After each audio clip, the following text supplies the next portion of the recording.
We work hard as physicians to take care of the health and well-being of our patients. But when it comes to our money, do we have the same condition of care? Probably not. Let's change that together. Welcome to the Financial Freedom for Physicians podcast, where we'll fight and advocate for your financial literacy. As always, I'm your host, Dr. Christopher Liu. Thanks for being here. Let's jump into the show.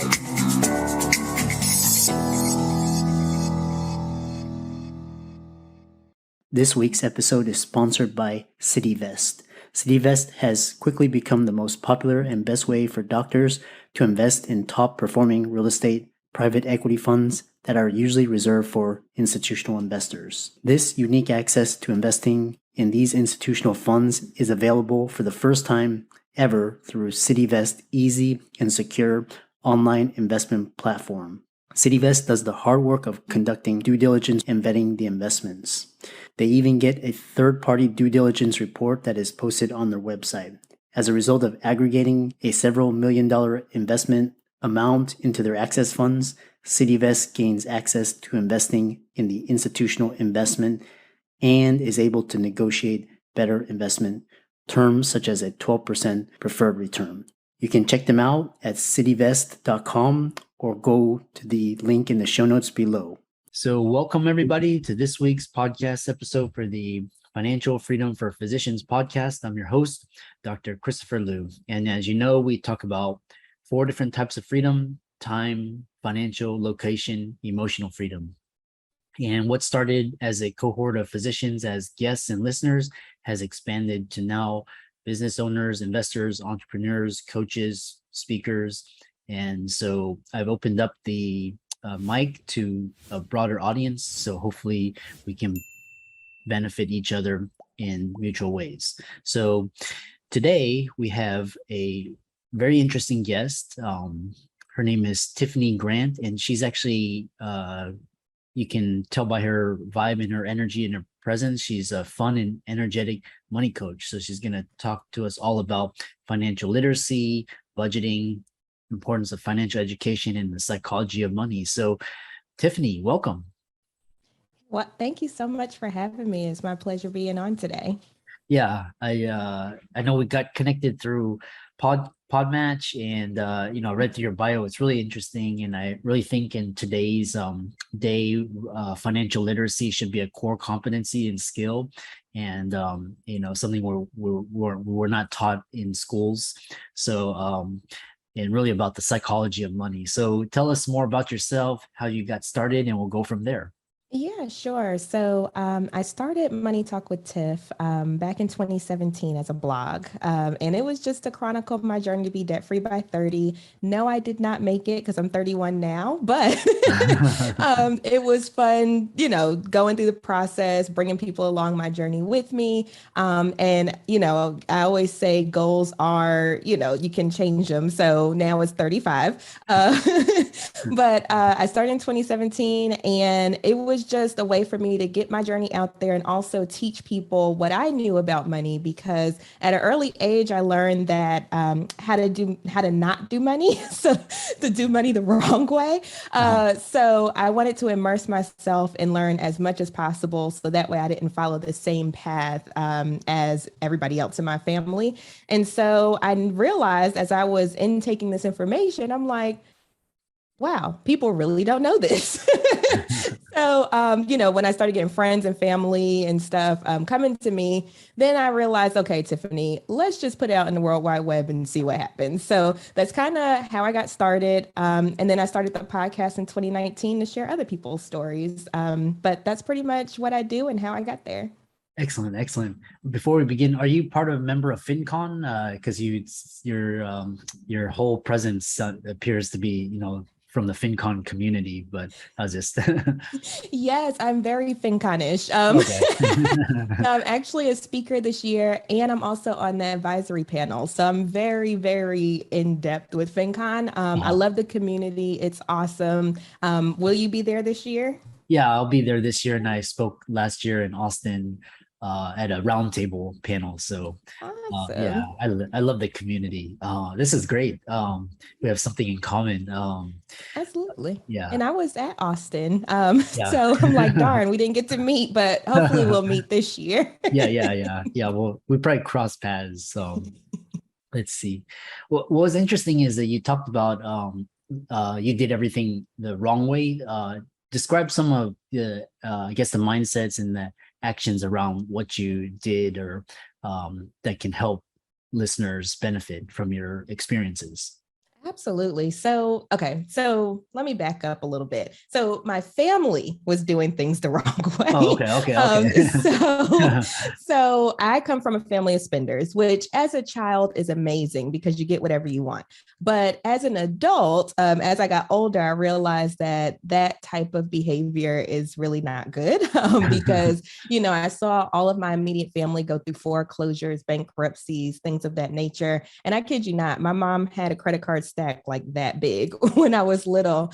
Yeah. And just, we would go to the stores and she would be like, they always entice you. Yeah, if you apply for the card today, you get 20% off, blah, blah, blah. And so she would always say yes. And she would whisper to me, like, oh, no, I'm not going to get it. And then they'll be like, you're approved. And so she would have all of these cards and, use them, max them out, all of those things. And just seeing that pattern of behavior. And as I started talking to her a bit more, as I started getting into what I do now, talking to her a little bit more about her money story and what her behaviors came from. And she told me that she saw her aunt have a whole bunch of credit cards, and she looked at that as the way of life. Like, this is what I want to do. This is the goal I want to accomplish. I want to be able to go to a store, break out my portfolio of credit cards and get whatever I want. And so she repeated that behavior when she became an adult. And so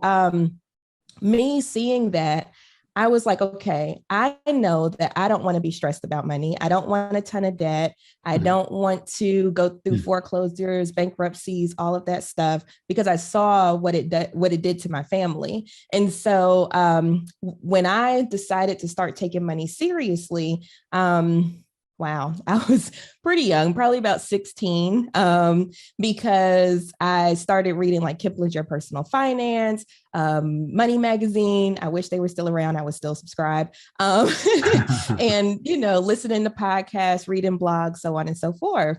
And I was like, oh, like this makes complete sense. And I was actually an extreme couponer at the age of 16. So I would go buy a whole bunch of stuff, carts full, and pay like $20. And the cashiers are looking at me like, what is wrong with this child? But anyway, then I got pregnant at 17. So I was a teen mom, had my first son at 18. And I feel like it was that moment where it was like, okay, Tiffany, you got to go hard, because now you have a little person that's going to depend on you for pretty much the rest of their life. And so you have to be a good example. You do not want to be the same example that you saw growing up. And so that's kind of what flipped the switch for me. Now, I'm not going to say I always did everything right, because I didn't. I started investing at 19. Oh, wow. That's great. Yeah, it was great if the money was still in there, but I ended up cashing it all out at like 20 something, because I was like, I needed the money and blah, blah, blah. But so that was one of the missteps that I'm like, darn, if I would have kept it, who knows what it would look like now. But then also I never used to budget. So as much as I loved saving money and, doing all the couponing and stuff like that, I never budgeted. And then I also, here's a myth. A lot of people say that medical bills don't count on your credit report, but they do. And that was why I was actually denied for my first credit card. I was asking for $200 because I didn't want a lot of credit. I was terrified of credit because of my upbringing. So unfortunately, it was like, you have to get credit to get credit. So I was like, well, guess I have to bite the bullet and do this. And all I asked for was $200. And I was denied because the stuff on my credit report, which was all medical, And then she said I wasn't making enough. And for me, that was the eye-opening moment. That's when I started budgeting. That's when I started getting everything in line, making sure all my credit report was good. And it kind of just snowballed from there. Oh, wow. That's a really fascinating story. And, kudos to you, because now you have a podcast and you're sharing your stories and experiences with others, and, really, especially like budgeting and importance of financial education. We hope you don't mind this brief interruption from one of our affiliates. Today's affiliate is studentloanadvice.com. StudentLoanAdvice.com is a company powered by the White Coat Investor that specializes in helping professional students such as doctors, dentists, and other healthcare professionals navigate the complex and oftentimes confusing student loan landscape. They offer a consultation as well as services to help you save money when consolidating and paying back your student loans through their different options. You can go to their website, studentloanadvice.com/FFFP. That's again, studentloanadvice.com/FFFP to find out more, get signed up on their email list, or schedule a call with Andrew Paulson. Now back to our show. What's really interesting is that you're sharing this with the underserved community. And you're really an excellent liaison for financial literacy educator, for the Black community. So tell us, what is the significance of financial literacy in the Black community? Yeah, absolutely. I mean, in all communities is important, right? But you have to look at the history of the Black community. And then also, honestly, just speaking from my upbringing and a lot of people that I know that look like me, money is not talked about hardly at all. And it comes from probably a few different things. We can get into depth with generational trauma, whatever. But, in my household, for instance, it was always, well, children don't need to know about money. It's an adult thing. It's none of their business. You just be a child, you do what you need to do, whatever. And so there's never these conversations, like we're never having these conversations. And so we kind of grow up with that mentality. And so as adults, we don't have these conversations either. And it's the same thing with mental health in our community as well. So those are two things that the community struggles with. Now, when it comes to financial literacy, you have to also realize, which you probably know as well as a minority, it's a white male dominated field. And so representation matters, especially with the generational stuff and things that have happened over the years between us and that demographic. So you have to realize, like, whenever, let's say, for instance, and I'm gonna just throw a name out there, Dave Ramsey or what have you, is talking, and somebody that looks like me is listening, it's like, okay, yeah, whatever. Are you trying to get over? Is, it's just all this other stuff going through our mind, which is no fault of his, but it's just a difference. Okay. So what I have learned is that with me conveying this information, I could be saying the same exact thing as a Dave Ramsey, but since I can relate to my people and I look like my people, it's like, oh, okay, this is refreshing. I can get with this, because as you can tell, I don't fit any of those demographics. I'm not white, I'm not old, and I'm not a male. So that's why I tell people, out here in the financial literacy, financial education arena, representation matters, because you're able to reach different demographics that aren't normally reached, or if they are, they kind of shut out that information. So I hope that answered your question. It's all about representation. And it's like, who does your audience relate to? It's like, I can't relate to Dave Ramsey, or, it's like I'm an Asian male. So, and, one thing about the physician population is, there's a lack of literacy among physicians too. It's not just, just because they make a lot of money doesn't mean they don't have the same problems. So, and so it's good to have, somebody as a lead help you to, educate you in these very important matters. So, and it's great that we have, thought leaders, influencers such as yourself, and trying to get into, help underserved, really try to democratize everything. And really, I mean, you're right. It's always been dominated by the 1%, and they make all the rules and call all the shots. But, so we need more people such as yourself. So, and I was going to say, like yourself as well, because, when you're thinking about, for instance, you speak to physicians. I've never been a physician. I don't know the nuances of being a physician. I don't know what you all go through on a daily basis. Not saying that I can't help physicians, but it's like having people that specialize in certain things and can reach, like, there's so many of us that are needed. Like, there's plenty of space. So if you're listening, please, and you have an interest in money, please help us spread the gospel, because there's such a need in all types of demographics, all types of industries, behaviors, et cetera, et cetera. So I just want to put that out there. Yeah. And I think we live in a great time, because now with all of these issues such as empowerment and equal representation, and everybody have an equal voice, is coming to the forefront. And we're confronting our past generational trauma and all of that. So it's a great time to be a thought leader and influencer. What's interesting is you talk about the psychology of money. Tell us, I know there's like whole, it's like that can be a whole like masterclass, but just delve into it briefly, and we can expand upon that idea. Yeah, sure. Yeah, it is a whole dissertation. But long story short, we kind of hit on some of the things, right? So, our relationship with money, how we behave with our money, how we look at money, it's influenced by a lot of different things. One of those things is how we were brought up, our family norms, our cultural norms, our society, all these different things. But one thing that people really don't talk about that's super important is your emotions, right? So all of these things trigger your emotions, and your mind is what control everything else.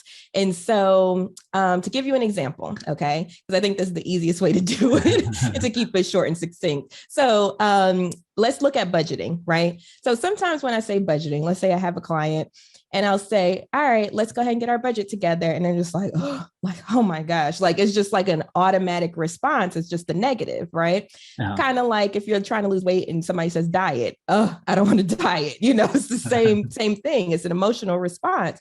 So when you think about that, okay, one thing that I work with my clients about when we get into the psychology is flipping that negative to a positive. Okay. So if you hear like debt or money or budgeting and you have a negative response, how can you flip that to a positive experience? Because positive experiences is how you're going to stick to it. Okay. So with budgeting in particular, I give them this story. One day, because I'm very, very frugal. Okay. I do not like to spend money. I hate spending money. So I'm like, let's be clear. I do not like to spend money. So one day I had some shoes. Okay. Now my shoes, they were doing this number. All right. They were coming apart at the bottom. And it was time to get some more. Now, this was when I was heavy into my debt payoff. And so I was like, I don't want to get any shoes because then it's going to throw off my debt payoff plan. I want to make sure that I'm on track and blah, blah, blah, blah, blah, blah. Now, then something said, Tiffany, look at your budget. So I go back to my budget and I've been budgeting for clothing for months. I just never use it. Okay. So I said, well, this is really not going to take me off track because I've already put money aside for this particular thing. It's just that I never use it. And so I went ahead, long story short, found a coupon, got some shoes, actually ended up getting 2 for the price of 1. But I went ahead and got the shoes. And it was in that moment where it clicked to me that a budget is not a restriction. It's giving you permission to do the things that you want and need to do. So pretty much what a budget is doing is saying, okay, go ahead. Like, you got this, you can do this. It's not going to mess anything up. And it's supposed to be there to give you peace of mind as well. And so that's when it clicked for me that I was looking at budgeting completely wrong. It's not a restriction. It's giving me permission. So I can do things because of my budget, not in spite of my budget. You get what I'm saying? Oh, interesting. Yeah. Yes. I like that. Yeah. Thank you. Total reframe. Yeah. And that's pretty much what you have to do when you're dealing with these difficult topics. You kind of have to reframe and retrain your brain to thinking about things in different ways. Otherwise, you're just going to keep repeating the same cycles over and over and over and over again. And then realize, well, dang, why don't I have money at the end of the month every month? Because you're doing things the same exact way that you've always done. So in order to make that change and start getting headway in different ways, you have to change your mindset around it. And so that's where the psychology of money comes in. I had a really interesting conversation on my podcast, which it hasn't released yet because I just did this interview, but we were talking about how there's 4 parts of your brain, and you are an MD. This is not my arena, so I'm just repeating. There's 4 parts of the brain. So he was saying the main 2 that we want to focus on is the survival instincts, which is like your fight, flight, or freeze or whatever. And then the other side is like your creative part. And as human beings, we're meant to operate from the creative part. That's how we become our higher self and blah, blah, blah, blah, blah. Now, if you are in a situation where you're in survival mode all the time, it shuts off that part. So, that's why you have to kind of watch what you're intaking. Like, I don't watch the news. I really don't know what's going on. Not that I don't care, but if you notice, the news is all mostly negative. Like, you never see any positive things. And so if you're constantly intaking negative things, then you're constantly in this survival mind frame. Like, oh my gosh, there was a shooting. Is something going to happen to me? And da, da, da, da, da, da. And so it cuts this part of your brain off. And so thinking about it like that, so many different things, but getting to the psychology of money, you have to realize how your brain works. You have to do different tips, tricks, think about the different things that trigger you. Like, for instance, if you're a super spender or a super saver, what triggers that emotion? What trauma are you dealing with to where that is a thing? Like, for me, I became a super saver because the trauma from my childhood when I saw what happens when you spend. So it's like you can be either side of the spectrum, but really you want to be in the middle because that's where you'll have the most peace and, you'll be able to function life. Like, sometimes I'm like, dang, like, Tiffany, you saved way too much. You could have been enjoying some life here. Like, there's no balance. So, you kind of just have to be cognizant of all of those different things that are going on. And it's not just you dealing with money. It's so much more than that. It's biological, it's mental, it's all of these things. So just tapping into that. Yeah, I love that. Yeah, there was a really great book, The Psychology of Money, that was like so fascinating, and because money is just an idea, and it's like a tool and a resource that we humans created, so just to exchange values. But it's like but it's just a fascinating book. I really enjoyed this conversation, and I know a lot of people in the audience, they resonated with your story and your ideas. So how can they visit you, contact you, and even working with you? Yeah, absolutely. So my home base is MoneyTalkWithT.com. You can find everything you want to learn about Tiffany there. But also you can find me on all social media platforms at MoneyTalkWithT. And when I say all, I mean literally every single one. If I'm not on something, let me know and I'll get on it. And then also the podcast is Money Talk with Tiff, and you can find that on all of your listening platforms. Yeah. And for the listeners in the audience, Tiffany's resources and links will be in the show notes, and really enjoyed having you, and we look forward to meeting at FinCon. Absolutely. Thank you so much. Definitely, if you see me, say hey. I will. All right. Thank you, Dr. Lou. I'm excited that you made it for another episode. You are truly the best. If you've been following the show for a while, you know that my passion is to bring you the education you need to find your path to financial freedom. Please come back week after week for new content, new resources, and great guests. Until then, if you haven't already, please be sure to check out the website, www.drchrislumdphd.com for more support. I'll see you next week.